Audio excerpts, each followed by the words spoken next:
What's going on, Grandpa? Very good, thank you. Very good. So before we start, I got a release form, just so you know, and everyone's good with, you're giving me permission to use your name and your audio and film.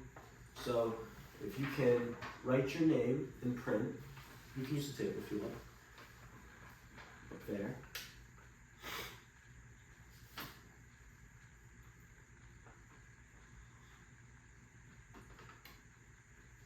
And this is giving you permission, to use your name, which is checked, and then permission to use your audio recording, photograph, video recording.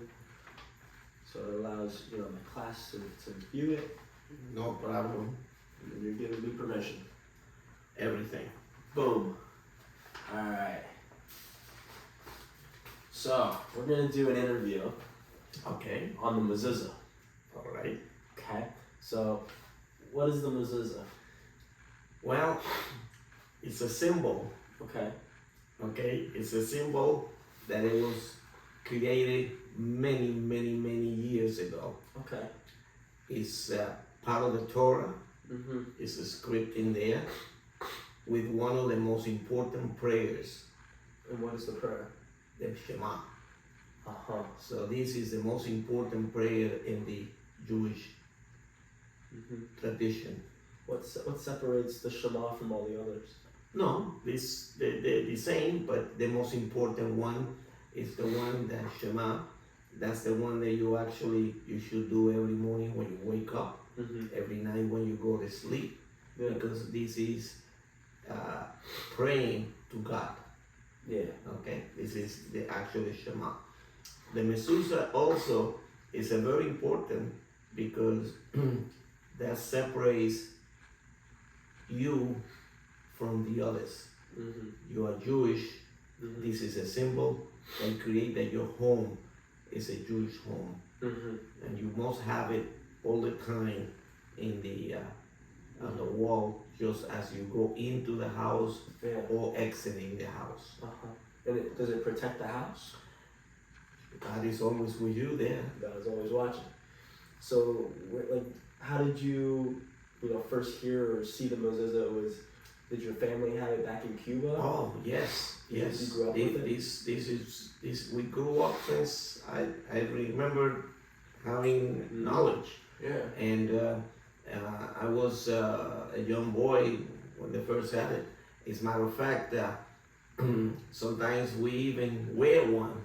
You wear a Mezuzah? On a chain. You can wear them. You can wear the prayer. Yes, you can wear the Mezuzah on a chain, just like you can wear the Star of David. And a lot of people do. And when I was a little guy, I used to wear one of those. I used to have one of those that my parents gave it to me. I like it.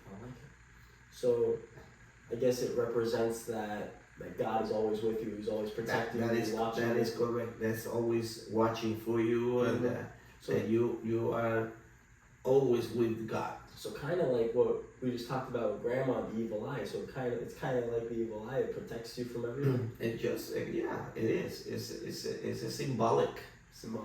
It's very symbolic to have a mezuzah in the house. Even if you wear one, it's always good to have it. In many cases, you actually put a mezuzah in each door inside of your house. Because I know we have one on the front door. I have one on the door that goes into my bedroom. Yes. Olivia has one. That's the way. Every door that you walk into a house, many people have the mezuzah, and not just on the front door. So why is it that we put it on multiple doors rather? So you have the presence, the presence of God near you all the time. So I know that, because I know you have one on the door for your apartment, and you kiss it when you go in, and you kiss it when you leave. Absolutely. What are some of these rituals and practices that you follow? The reason you do that is you going out, you press it so that God will go with you wherever you go. So it's when you come into the house, you blessing and getting God to go, getting into your place. So you're telling him, come with me. You're telling him. Exactly right. Interesting. And why do we put it on the door? rather than, you know, like a dream catcher you put it above your bed. No, you have to put them on the door because that's when you come in and that's when you exiting your home. Mm-hmm. And your home is your sanctuary.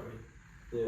Okay, so this is what you need to have it so you can come in that. And it's just not just at the house, Mm-hmm. even at the place of business, Mm-hmm. you wear that, you put that in there. I have one at my place of business. You have one at Fine Furniture? Yes, when I come into the store, Mm-hmm. that's the first thing we do is we bless it. Interesting. Because we coming into our business, and when we leave at night, we do the same thing. The same thing. How long have you and Grandma been keeping that tradition? Ooh, since since we opened our first business, we used to have that, and in my house we had that since I had a house. Yeah, I like it. So, can you tell me a little bit about, like, do you recite anything when you kiss it, when you leave, when you go in, or like how does You can do that. Yeah. Not everybody does it, but you can do that. The practice is the most practice is do the Shema every morning. You blessing God, and then you are asking God, that you give another day of life. Mm-hmm. So this is basically what it is. This is the tradition. And when you go out of the house, you're blessing the mezuzah, Yeah. so that God will stay with you wherever you're going to go. Huh. So it's very, very important. Yeah, I believe it. How often is the scroll inside them is a changed or is it replaced? No, they never change. But then it has to be, inside the mezuzah. There are mezuzahs without the paper. And what is that? And that is not. Doesn't count. It's not count. Okay. You have to have a kosher paper, a paper that it was written by a rabbi, So or signed by the rabbi. Blessed by a rabbi. Yeah, that is legal. Okay. Otherwise, it's not legitimate mezuzah. Okay. Huh. And where did you hear about this? Oh no, It's just a it's known- always thing. we always know about it. Everybody knew about this. Okay. Huh. That's why when you buy one, you have to buy with the blessing paper inside, Mm-hmm. and that is legitimate. Interesting. So, from your perspective, do you think the mezuzahs changed over time or No. across No, generations? No, it's always the same. It's always the same. It goes from one generation to the next generation. Your kids will learn the same way you learn it from your parents, and it goes on and it goes on as a tradition for so many years. Yes. And you said that you had one when you were a kid. You wore it as I was necklace. wearing one Yeah. many years ago. Yeah. So how has the mezuzah affected your everyday life? Is it like a routine, like you get up, you do the Shema? Well, it's a routine, and waking up and blessing God for giving you another day of life, Mm-hmm. and to be healthy, Mm-hmm. and all on your family and everybody else. So. Can you ever say the prayer too many times, or? Oh, No? a lot of people do it every morning and every night when they go to sleep, Mm-hmm. and if you go to the temple to do prayers, Mhm. you do that too. So Now, why is it? I believe in temple we do it twice, and for one of them we close our eyes. normally, not everybody does it, but the routine is that you should close your eyes because you making a prayer for God, and you as a respect you close your eyes. That way you don't have to see God. God is seeing you. Uh-huh. Interesting. So, what what other beliefs or practices can you think of that would be similar to the way the mezuzah is and Well, how we you believe in it? got when you go to service, you put your talit. And what is the talit? A talit is a cover. Okay. Okay, with the most important things in there is the CCs. The tzitzit. That's what when you do the Shema, you Kiss it. you kiss those CCs And why do we kiss it? just to thank That's God. a way of thanking Yeah, Him. exactly. And also you have the tefillin that you should wear every morning And when you go to services. why do we wrap the tefillin? That's another act of prayer. Okay. Is it like the is it the Shema also or? No, you don't actually do it. You just wear that and then you do the regular praying, okay, with the tefillin. So it's another way of praying to God. Now, talking about the talit, how come most of the time men only wear the talit? I mean, I see very few women, and Oh, it's that the woman that wear it. You have several movements in the religions. Yeah. You have the Orthodox, you have the Conservatives, and you have the Reforms. Okay. The very religious Yeah. don't allow the woman to wear a talit because they say this is a things for the man. Okay. And the Conservative movement, they change all that and they allow the woman to not just to wear a talit, actually to have a bar mitzvah, just like a guy, a man, and they allow the woman. Also the reform. The reform is a little more liberal. Okay. And because of that, it's more liberal, and they allow, okay, you don't even have to wear a talit to go, to wear in services. So this is a little more reform. Interesting. Okay, than it is. Mostly today, the conservative is one of the biggest movement, and also the Orthodox. Yeah. Interesting. So we've discussed that pretty much. The talit, the tefillin, all that. So, one thing that really grabbed my attention is when we go to high holiday services, we have the kippah, and the yarmulke. So we wear the yarmulke, and I see women they don't have the same yarmulke that we do, and not all women wear it. It's more stylish for a woman to wear that kind, and it's still some of them they will wear a regular kippah. Yeah. Not all of them, but some of them did. But just a stylish type. Usually, the women that I see that wear the kippah are more religious. Yeah. Yes. Huh. Yeah. They're more conservative, very conservative. So. And what about say like another symbolic part of Judaism that I see a lot of Jews that they wear the Star of David, but they also wear the Hamsa, which is the hand. Yeah. It's another symbol. Another symbol. Another symbol. And another symbol to that to tell that you're Jew. Is the Hamsa Jewish? Yeah, sure it is. It's a symbolic, and but the Star of David, the Mezuzah, is the most important, the most clear description of you being a Jew. Yeah, I mean, would you say that the Mezuzah is maybe how would I say this, like a stronger symbol? Yes, it is. Sure it is, because you wear it with you all the time, and it's nice and very important, Yeah. So for some people to wear it. Tying it back into like what Grandma was talking about with the evil eye, protecting you. Yeah. We could say that the Mezuzahs also it's similar, absolutely protect you. But it's not something that you have to wear though. It's just no. As long as you.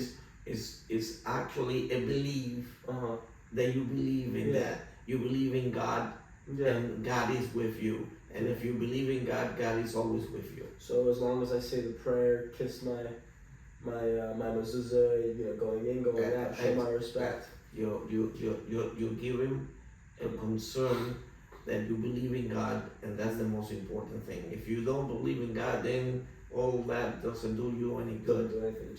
So fades away. exactly right. That's why you have to believe in that, so that you can respect. Yeah. And say the Star of David. I've seen, I have a Star of David, silver with a blue gemstone in the center, and it has some Jewish, it has Hebrew or Yiddish, Letters. scripture. Yeah. What is That is there like a specific prayer? Because I have two, and it's the same, scripture. sometimes depending on what you wrote in there, you Yeah. know, sometimes say Israel, Okay. sometimes it might say something else, you know. But it's just whatever you write in there. Mm-hmm. Huh. Now, important question, a big question. Say, because I know you have it on the doorpost of your apartment, the mezuzah. Say you sell it, and you're gonna move. What? And normally, Uh-huh. the normal thing is, if you sell the apartment to another Jewish family, Okay. you don't remove the mezuzah, Why is that? because the house is gonna still be Jewish, Okay. so you don't remove it. Mm-hmm. But if Yeah. it's not a Jewish family moving there, then you should take your mezuzah with you to your new place. And how do you? In many cases, Yeah. the people moving in there, Yeah. they like to put their own mezuzah and Mhm. they take that out. But that is a decision that they make. And what do they? What like? Say they take it off. What do they do with it? How do you? They sometimes dispose? they give it back. No, they give it back to you. How do you dispose? Oh, you never dispose. Or? No, it's you don't throw it out. Yeah. No. No, you Disrespectful. you take it out and you put it in someplace else, or you storage Mm-hmm. in a nice safe place. Mm-hmm. But normally you put it, even if you have a new mezuzah to put in the house, Yeah. you can put that into another door inside of the house. Interesting. So Say you wanted to gift a mezuzah to somebody. Is there like a specific prayer? no, it's a nice gift. No, of course. It will be a very nice gift. It's somebody moving into a new property, a new house, Yeah. and you give them as a gift a new mezuzah. Yeah. That's very nice. Mm-hmm. It's a very nice gift. Interesting.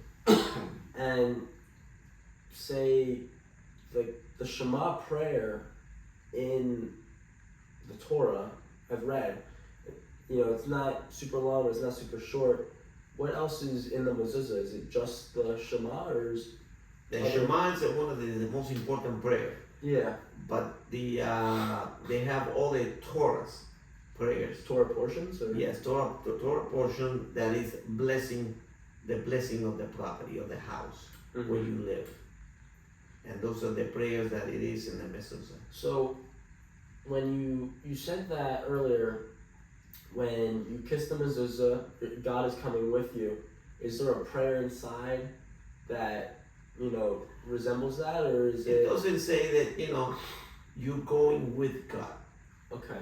That's basically what it's not God going with you. You You're going going with God. Okay.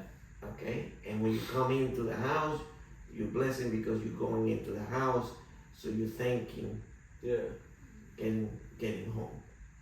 So it's thank you for one more day. Exactly right. Let's go again. And when you do the practice the Shema every morning Yeah. and every night when you go to bed, Mhm. is you blessing, you giving thank you Yeah. for what you had and what you did. Mhm. I mean, is there anything else you can tell me? Any facts or say your experience? Like what happens if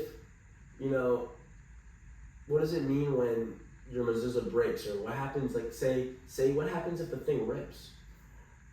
Well, then if a mezuzah breaks, you have to replace it. Yeah. And the paper inside sometimes it gets old, Mhm. but they don't usually break. But if it's a break, then you need to replace it. What does it mean when? No, that doesn't mean it's just age. Mhm. They could, from age, many years, Mhm. being outside at the weather, Mhm. it can get damaged Yeah. if it's not protected, with a cover. Now, what's the process in changing it? How do you? Well, you take it out and you replace the inside with the paper and put a new paper that comes scrolled just like in the Torah. And where would you get this? Or you can get them in different places where they have religious, where they sell the mezuzahs actually, Okay. and they sell, they sell the inside portion too. So kind of like this place. I'm forgetting the name because I was so young. But back when I was, getting ready for my bar mitzvah, you and Grandma took me to this place. They had all this Judaic stuff. They sell all these things there. There's type of kind of like material. Folklore. Yeah, they sell the tefillin, they sell the talits, the kippas, they sell everything. There was also some shirts that I won't forget. I saw they also had the seats. Yeah. But mostly those have been used by very Orthodox. So, but a lot of people wear it. Yeah. Say, another symbolic thing that I'm thinking of, what about like the menorah? We got Hanukkah and Christmas coming up. That's exactly it. So the menorah the menorah is basic a commemoration of the lasting one candle for 8 different days. And why 8 different days? It's a very, depending on what you read of that. Okay. This is it's a symbolic thing. Okay. There was a candle that they lit them, and they let them light and last for 8 days. That's why we have 8 candles in the menorah to light up. Now take the dreidel for example. There's four letters, one on each of the sides. Why those specific? It's not. It's just it's a symbolic game. It's symbolic. Yeah. It's something that was just passed down over generations in Judaic history. That's exactly. Interesting. Very interesting. Well, I think that's pretty much sums it up. Okay.